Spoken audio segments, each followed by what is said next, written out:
My name is Daniel. I work night shifts at Blackwood Hospital, and let me tell you, this place is weird. Lights flicker for no reason, call buttons go off in empty rooms, and sometimes, you hear footsteps when no one's there. But what happened? Last night, that was different. It was around 3 a.m. when I was making my rounds. As I passed room 409, I saw a nurse standing inside. She was adjusting an IV drip, her back turned to me. Nothing strange about that, except for one thing. Room 409 was empty, no patients, no charts, nothing. I hesitated, then knocked on the door. Everything okay in here? The nurse froze. For a long moment, she didn't move. Then, slowly, she turned to face me. My stomach dropped, her eyes completely black, no whites, no pupils, just an endless, empty void. I stumbled backward. My hand went to my radio, but before I could call for help, the hallway lights flickered and she was gone. The room was empty, but the IV drip, still swinging as if someone had just let go. I didn't sleep that morning. Instead, I checked the hospital's records. And there she was. Nurse Evelyn Carter. Died 30 years ago. In room 409.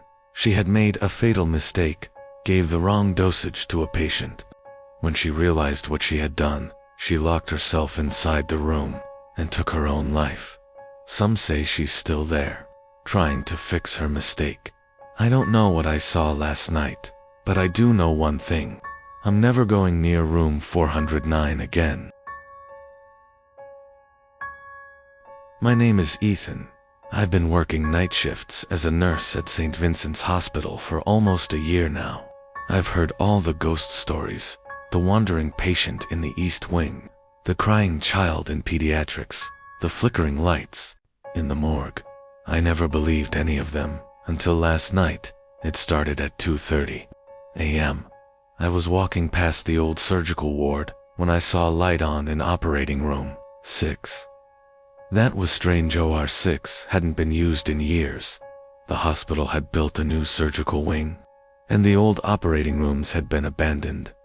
Curious, I pushed the door open. A man stood inside, wearing an old-fashioned surgical gown and cap. His back was to me, his hands moving as if he were performing a procedure. The overhead surgical light cast long shadows on the walls. Dr. Dye called out. He didn't turn, he just kept working, muttering under his breath. I took a hesitant step forward. That's when I saw the patient, or rather the absence of one. There was no body on the operating table, no instruments, no monitors, just an old, rusted table covered in stains. Yet the doctor kept moving, his hands cutting, suturing, performing a surgery on nothing. A chill ran down my spine. Doctor, I tried again, my voice shaking. This time, he stopped. Slowly, he turned to face me, and my breath caught in my throat. His mask was soaked in blood. It dripped down his chin, staining his gown. His eyes hollow, sunken, yet somehow alive, locked onto mine. You're not supposed to be here, he whispered. The lights flickered. The air grew heavy, suffocating. The surgical instruments on the nearby tray shifted as if something invisible had brushed against them. I backed away, my pulse hammering in my ears. Then, the doctor moved. Not like a man, like something glitching, his body twitching closer in unnatural jerks. You're next, he rasped. The lights went out. I felt something cold brush against my arm, and then Nye was outside the room. The door was closed.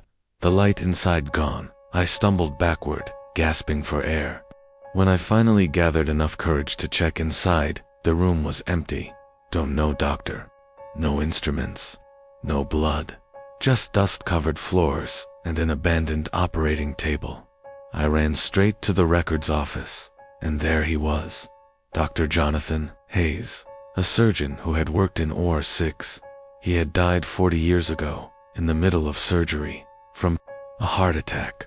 The patient didn't survive either, but some say he never stopped operating. My name is Ryan. I work as a night shift technician at St. Augustine Hospital. It's not the most glamorous job, but I don't mind the quiet. Or at least, I didn't till last night, at around 3 a.m. I was finishing up some paperwork when the morgue intercom crackled to life. "Ryan, come down here." My stomach twisted. No one was supposed to be in the morgue. I grabbed my keys and took the elevator down to the basement. The air grew colder as the doors slid open, a damp, antiseptic smell filling my nose. The morgue was dark, silent, except one of the storage drawers was open. A body lay on the steel table, covered by a white sheet. I checked the clipboard on the wall. The body had been logged hours ago. Cause of death, accidental drowning. No autopsy scheduled until morning, so why was it out? A shiver ran down my spine. I reached for the sheet, hesitating. Then, slowly, I pulled it back, and my breath caught in my throat. The body, it was me. Pale, lifeless. A tag around my toe with my name, Ryan Carter. I stumbled back, knocking over a tray of instruments. The sound echoed through the morgue. My heart pounded so hard I thought it would burst. Then the fluorescent lights flickered, and the corpse's eyes opened. I couldn't move. It sat up, its head tilting at an unnatural angle, its lips curled into a twisted smile. "You took my place," it whispered. I turned and ran. The hallway stretched endlessly, the lights blinking out one by one behind me. A cold presence chased me, footsteps that weren't mine, breathing that wasn't mine. Then the elevator doors opened. I dove inside, slamming the buttons as the doors began to close. I saw the shadow standing at the morgue entrance, watching, smiling. The elevator lurched upward, and the moment I reached the main floor, I bolted. I didn't stop running until I was outside, gasping in the freezing night air. When I returned in the morning, I checked the records again. There was no entry for a drowning victim that night, and my name, it was never on the morgue's log. But the storage drawer, the one I found open, it was empty, and the tag with my name, gone. My name is Lucas. I work as a night shift orderly at West Haven General. I've seen my fair share of strange things, people talking to invisible figures, hearing voices, even some who claim they can see the dead. But last night, I experienced something that I know wasn't just in my head. It started at 2:45 a.m. I was delivering medication to the ICU when I noticed something odd on the patient board. Room 217 occupied. That didn't make sense. Room 217 had been closed for months. A renovation issue. No one was supposed to be in there. I frowned, double-checking the chart. The name listed was Eleanor Glass. I'd never heard that name before. A cold chill ran through me. I decided to check for myself. As I approached room 217, the hallway felt wrong. The air was thick, heavy, almost suffocating. My footsteps echoed, strangely, like the walls were closer than they should be. The door was slightly open. A dim light flickered inside. I pushed the door open. A woman sat in the hospital bed, facing the window. Her gray hair hung in thin, brittle strands. Her gown was old, too old, like something from decades ago. The fourth line in her arm led to nothing. "Eleanor Glass?" I asked hesitantly. Slowly, she turned to look at me, her face sunken, hollow eyes, skin paper thin, stretched too tightly over her bones, lips cracked, blood dried at the corners. But the worst part, she smiled. "You finally came," she rasped. My breath hitched. You're not supposed to be here." Her eyes darkened. "Neither are you." The lights flickered again. The machines in the room began to beep, erratically, except there were no machines. Just empty space where they should have been. Then she moved. Not like a person, like something glitching. Her body jerking forward in unnatural bursts. I stumbled back. She reached out her fingers, too long, too thin, grabbing my wrist. I felt cold. like something was being pulled from me. I yanked away and sprinted into the hallway, gasping for air. When I turned back, the room was empty. No bed, no light, just an abandoned, dust-covered space. The patient board no longer had her name, but when I checked the hospital records, I found her. Eleanor Glass died in room 217, 50 years ago. My name is Adam. I've worked as a night nurse at Greenridge Hospital for the past 2 years. The job is usually quiet, but last Thursday night, something happened that I can't explain. It started with a simple mistake. I was assigned to check on a patient in room 304, a routine task. When I got there, the door was slightly open, and inside, a woman sat on the edge of the bed, staring at the floor. Her long dark hair hung in tangled strands over her face. Her hospital gown was stained, wrinkled. "Miss Harper?" I asked, checking the chart in my hand. She didn't respond. I stepped closer. "Miss Harper, I need to check your vitals." Slowly, she lifted her head. Her face was wrong. Her eyes were sunken. Her skin almost gray. Her lips cracked and bleeding. And her mouth, it stretched into a slow, unnatural grin. I froze. My instincts screamed at me to leave. But before I could react, the overhead speakers crackled. Code blue. Room 304. A cold chill ran down my spine. I was in room 304. I turned toward the hallway. A team of nurses and doctors rushed past me into the room. They went straight to the bed X. It was empty. The sheets were neatly folded. Sign of the woman? I stumbled back, my heart hammering. "Where's the patient?" one of the nurses asked.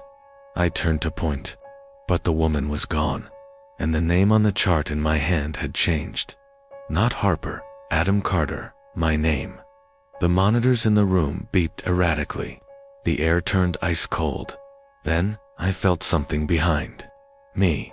Breath on my neck, a whisper. "You were never supposed to be here." I don't remember what happened next. When I woke up, I was in a hospital bed. My coworkers told me they found me unconscious in room 304. But here's the thing, there is no room 304.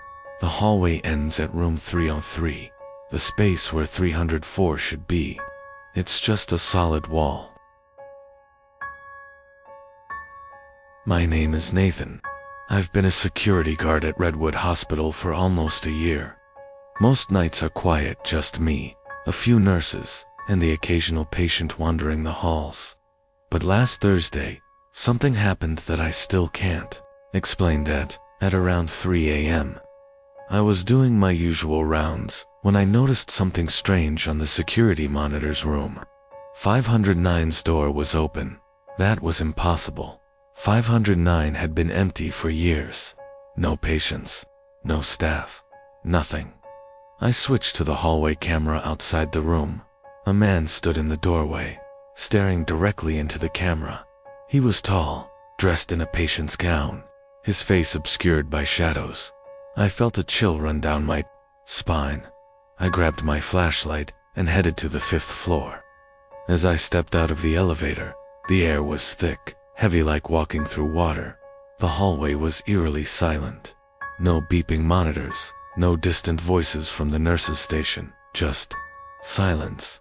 And the door to room 509, wide open. I hesitated.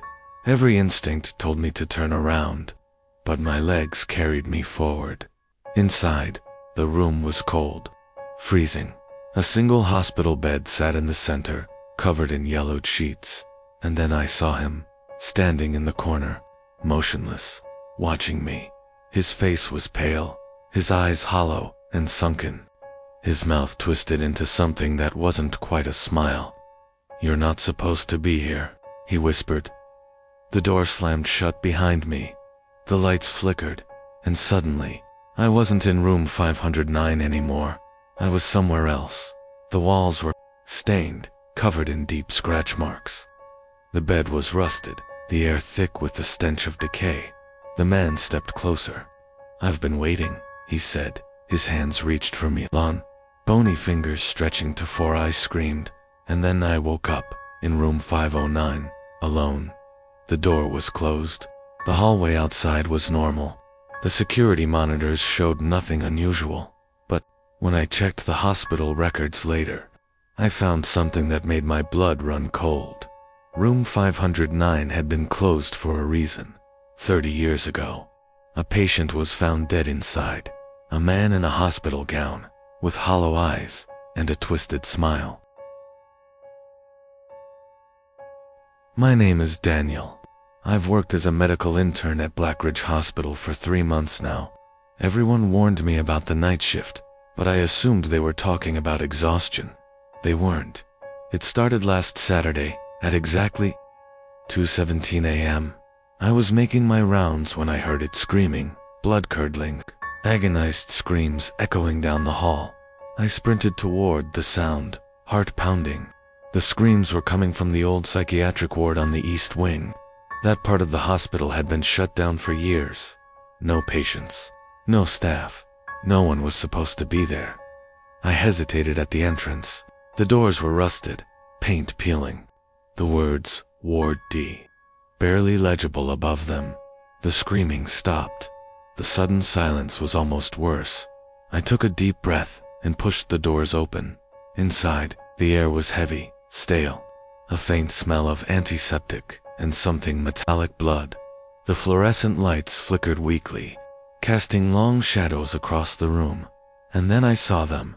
Rows of empty hospital beds, leather restraints still fastened to the frames, wheelchairs tipped over, patient files scattered across the floor, and footprints in the dust, leading deeper inside. I should have turned back, but I didn't. I followed the footprints down the hall, my breath coming in short gasps. The air grew colder with each step. My own footsteps echoed back at me, except sometimes I heard an extra one, like someone was following just a step behind. Then I reached the last door. It was slightly ajar, a small flickering light inside. I pushed it open. The room was empty, except for a single hospital bed in the center, and strapped to it was me, my own face, pale and sunken. My own body, motionless, except for my eyes. They were wide open, staring at me in silent horror. The air pressure changed, the lights went out, and the screaming started again. This time, I was the one screaming. My name is Nathan. I used to work the night shift at St. Mary's Hospital as a security guard. The job was easy: walk the halls, check the cameras, make sure no one sneaks in or out. But there was one rule: never go into room 616. It was an old wing of the hospital, abandoned years ago. The doors were locked, the windows boarded up, but every now and then, the cameras would pick up movement inside, shadows shifting, a flicker of light, and sometimes, a voice. One night, around 2 a.m., the motion sensors in the old wing went off. I checked the monitors and saw something impossible. The door to room 616 was wide open. I grabbed my flashlight and radioed my partner, James. "Hey, something's up in the old wing. Meet me there." Static. James didn't respond. That was weird. He was always by his radio. I sighed and made my way down the dark hallway alone. The hospital always had this sterile, lifeless smell at night. But here, here it smelled like damp rot. The walls were cracked, paint peeling like dead skin. As I approached room 616, I noticed something odd. The door wasn't just open. It looked like it had been forced open. Claw marks raked across the wood. A chill ran down my spine. I shined my flashlight inside. The room was empty except for an old hospital bed, rusted and covered in dust. And then I saw it, a patient file lying on the bed. Curious, I stepped inside. The file was thick, filled with scribbled notes and illegible handwriting. The name on the cover sent a jolt through my body. Nathan Caldwell, my full name. My pulse pounded in my ears as I flipped through the pages. The reports described a patient who had been admitted for delusions. A man who believed he was a security guard. A man who had died in this room 50 years ago. I dropped the file. My breath came in sharp gasps. That's when I saw the reflection.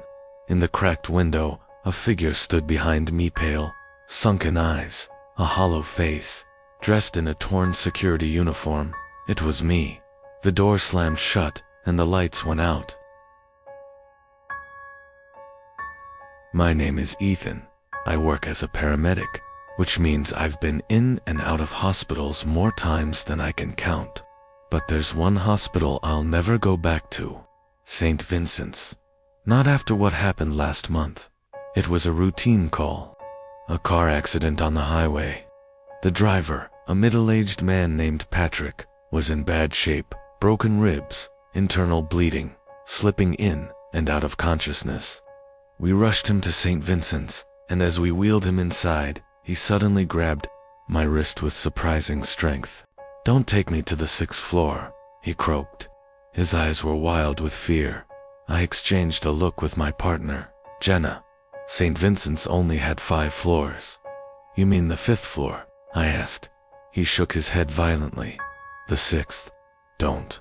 Let them take me there, please." Before I could ask anything else, he passed out. We got him to the ER, and the doctors took over. I tried to shake off his words. He was delirious, probably just mumbling nonsense. But as we finished the paperwork, I felt uneasy. Then Jenna nudged me. "Look at that." She pointed toward the elevator panel, between the buttons for the 5th floor and the rooftop access. There was another button, one that shouldn't have been there. Jenna frowned. "Have you ever seen that before?" I shook my head. Something about it made my skin crawl. "Let's check it out," she said. I should have said no. I should have ignored it and walked out of that hospital. But instead, I found myself stepping into the elevator with Jenna. She pressed the button. The door slid shut, and the elevator started to descend. "Wait," I muttered. "We're going down." Jenna jabbed at the emergency stop button, but nothing happened. The air felt heavy, thick, like we were being pulled into something unnatural. Finally, the doors opened. We weren't in a hospital anymore. The walls were cracked and blackened with soot. The smell of burning flesh filled the air. Flickering fluorescent lights cast eerie shadows on the filthy floor. And the sound? A distant, rhythmic thump, like something heavy being dragged. Jenna grabbed my arm. "Ethan, we need to. The lights." "Cut out then," came the whispering. Dozens of voices, murmuring, giggling, crying. They were all around us, pressing against the darkness. A figure lurched into the dim light. A man in a hospital gown, his face half burned, his mouth stretching too wide in a grotesque grin, his eyes locked onto mine. "You shouldn't have come here." The elevator doors slammed shut behind us. The last thing I remember is screaming as hands reached out from the walls. Then, I woke up in the ER. Jenna was gone. The doctors told me there was no 6th floor. No records of us ever stepping into that elevator. And Jenna? She was never found. But sometimes, when I drive past St. Vincent's, I see her, standing at the hospital window, staring down at me, and I know she's still there, trapped on the 6th floor.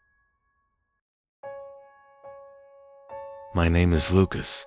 I've been a night janitor at Westwood General Hospital for almost 6 years.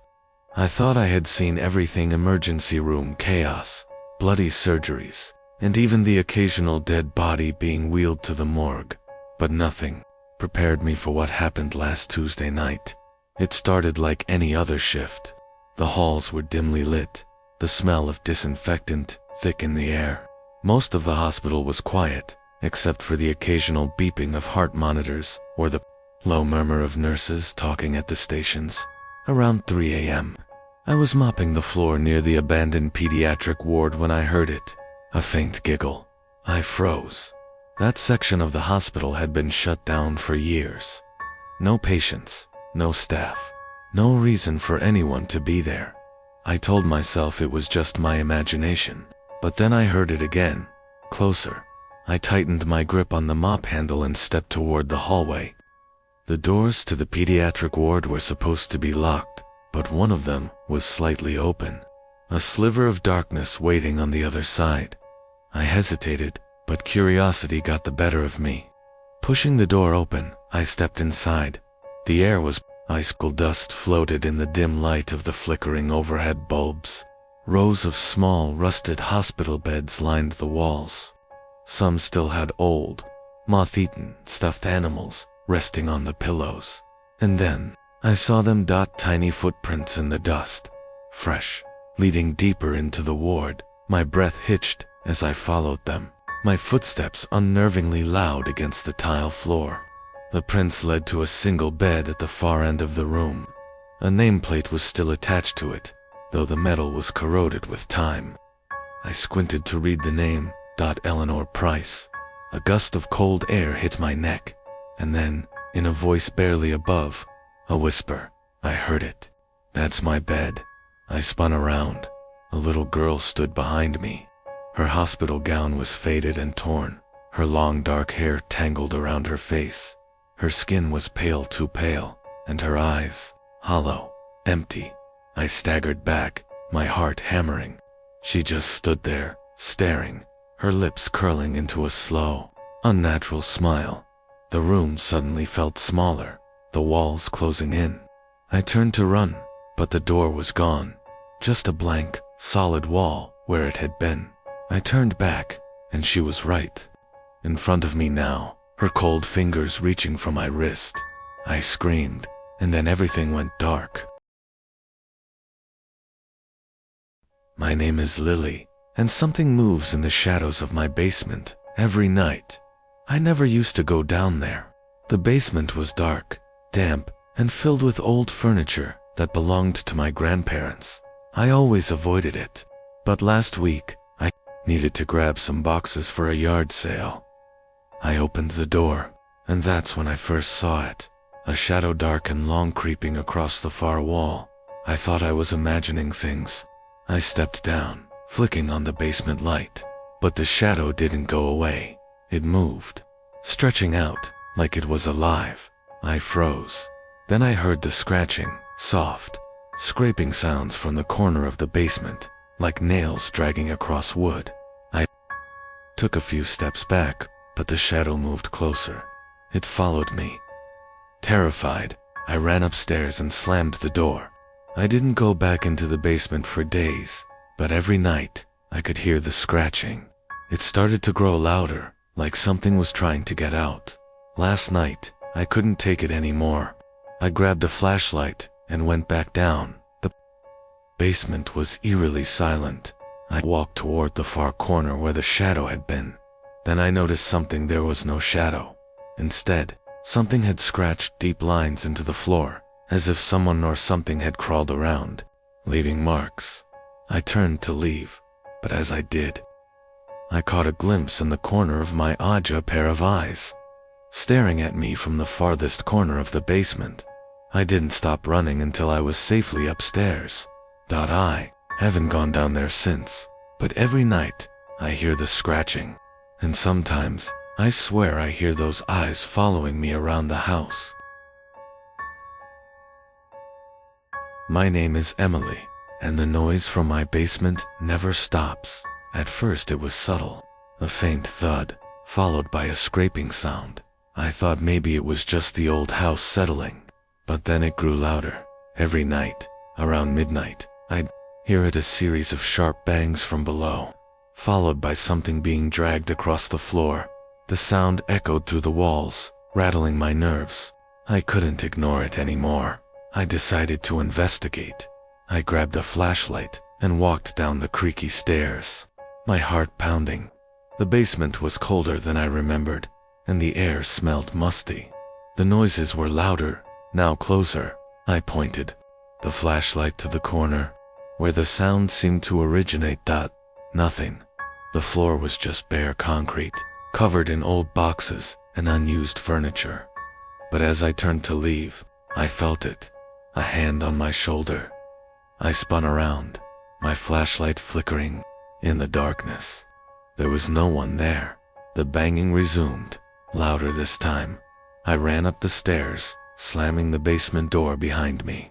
But the noise continued, as if something was trapped down there, relentlessly banging against the walls, begging to be freed.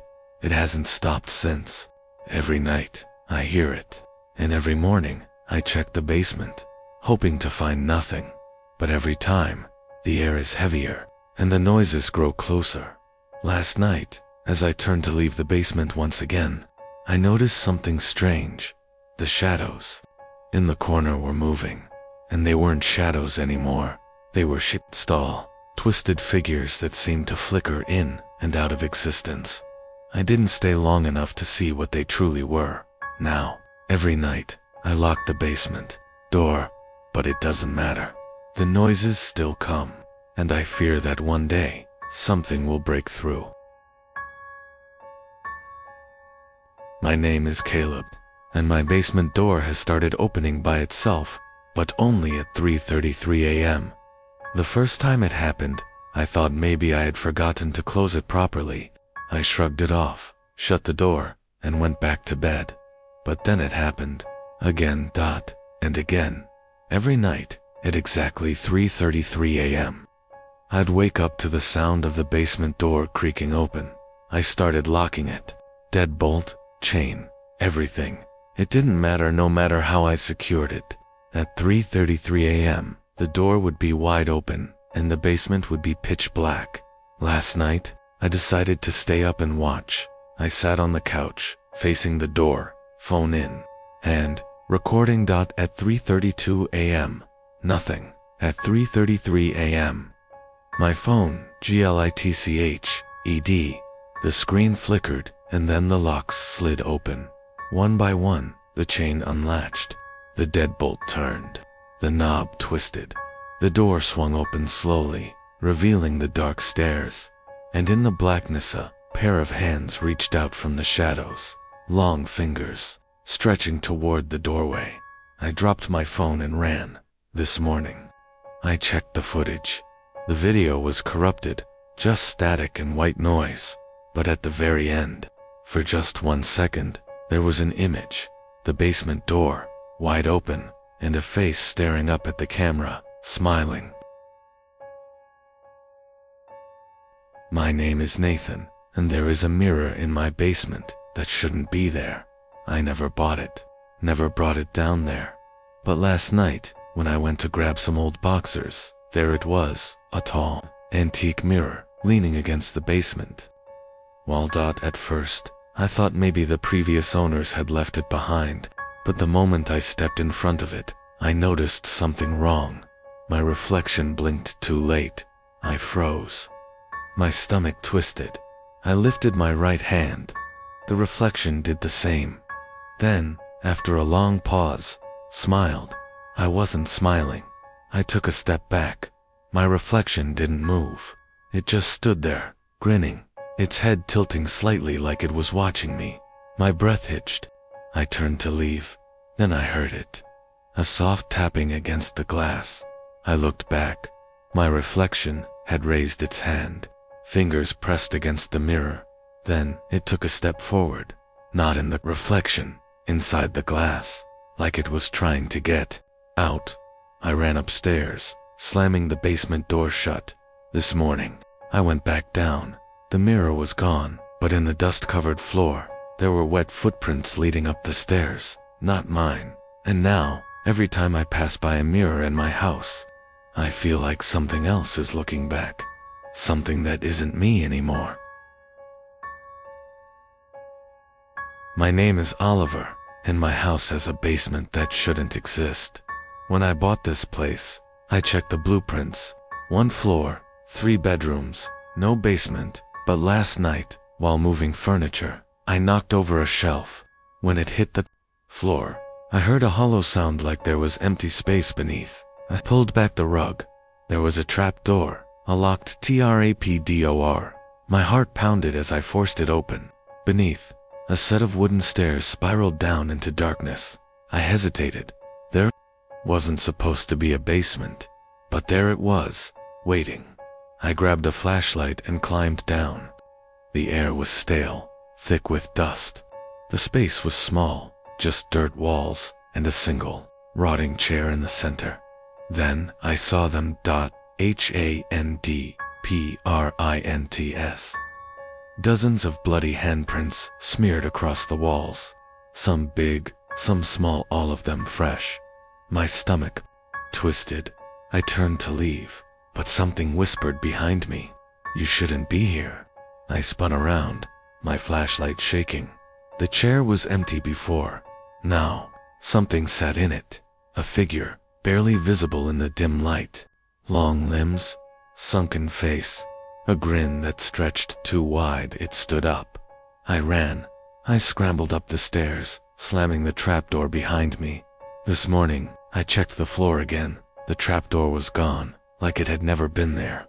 But I can still hear the whispering. It's coming from the walls now. My name is Evan, and for the past few nights, my basement door has been unlocking itself. I live alone. My house is small, quiet, and nothing about it ever felt strange before. But last week, I woke up to find the basement door wide open. I was sure I had locked it. I shrugged it off, thinking maybe I had just forgotten. But then it happened again and again. Last night, I decided to test it. Before bed, I triple-locked the basement door deadbolt, chain, and knob. I even pushed a heavy dresser in front of it. At 3:07 a.m., I woke up to a soft creaking. I turned over in bed, my heart pounding. The basement door was open again. The dresser had been pushed aside. The locks were still in place, unbroken, as if the door had never needed them to open. A slow, cold dread settled into my chest. I grabbed a flashlight and stepped toward the doorway. My breath felt thick, heavy. The basement stairs yawned before me, stretching down into complete darkness. Then whispered my name, a breathy, rasping voice from the bottom of the stairs. Evan. I ran. I locked myself in my bedroom, shoving my dresser against the door. But the whispering didn't stop.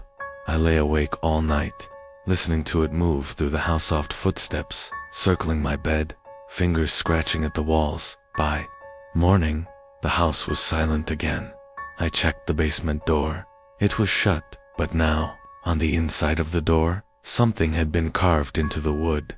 3 words, jagged and deep. Let me in. My name is Daniel, and I have a problem with my basement light. It won't stay off. At first, I thought it was just a wiring issue. I'd turn the light off before going to bed, but by morning, it would be on again. Not flickering, not dim, just as if someone had flipped the switch. I live alone. 2 nights ago, I decided to test it.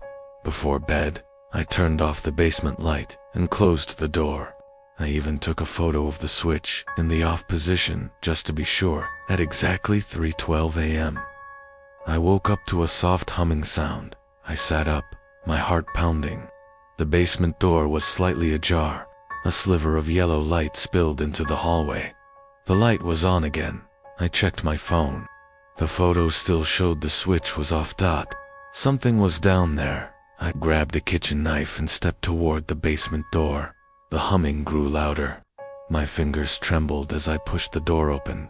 The stairs stretched down into the sickly glow of the bare light bulb, and then I heard it. Footsteps, not coming from the stairs, coming from the ceiling, like something was crawling upside down, moving slowly toward the staircase. My breath caught in my throat. My body screamed at me to run, but I was frozen, staring into the light-drenched basement. Then the light flickered, and I saw it. A shadow that didn't belong to me, stretching across the basement floor. Something big, something waiting. I slammed the door shut, locking it this morning. I checked the basement again. The light was off, and in the dust-covered floor beneath the bulb, there were handprints, not footprints. Handprints, facing upward, like something had been hanging from the ceiling, staring at me the whole time. My name is Jason. I never liked basements too dark, too quiet, too easy to imagine something watching you. But in my new house, the basement wasn't just creepy, it was wrong. It started with the scratching dot every night, just after 2 a.m.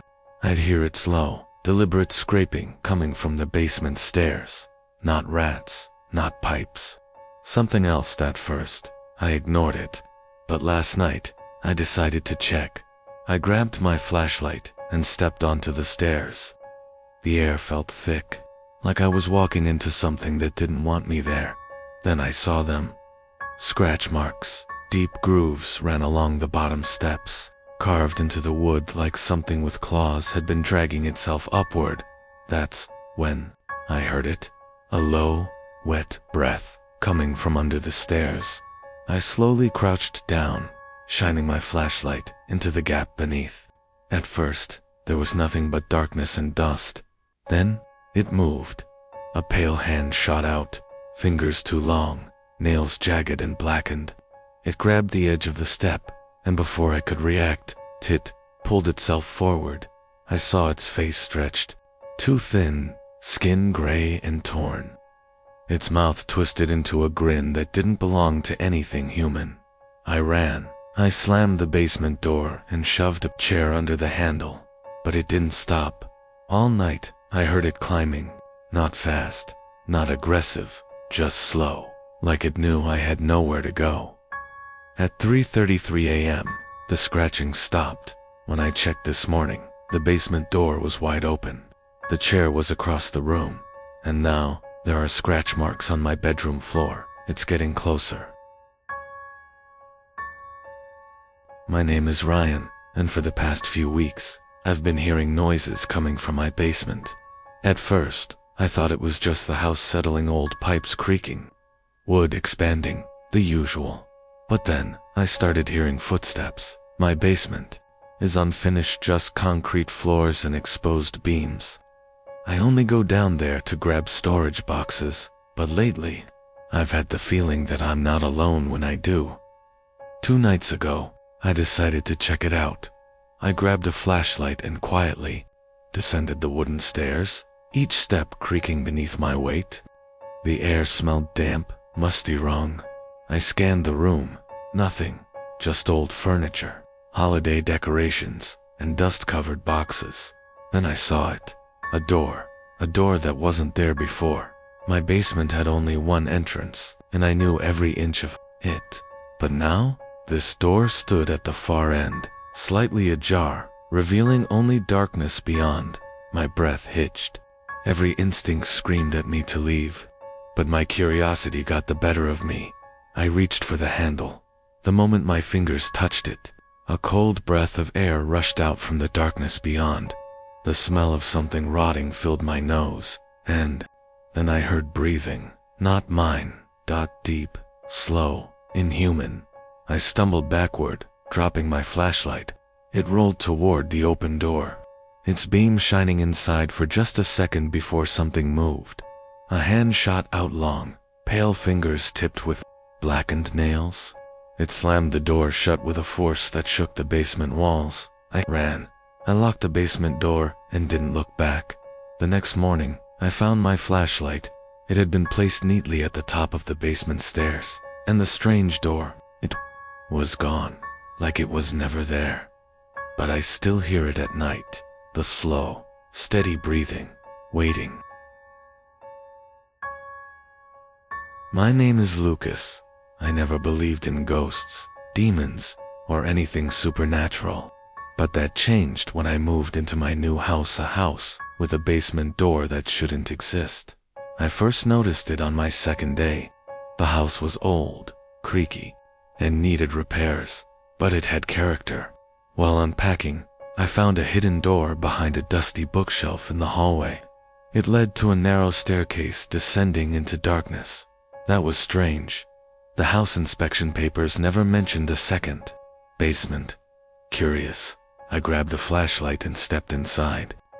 The air grew thick and stale, carrying the scent of damp earth and something rotten. My footsteps echoed as I reached the bottom. The basement was small, with stone walls and a dirt floor.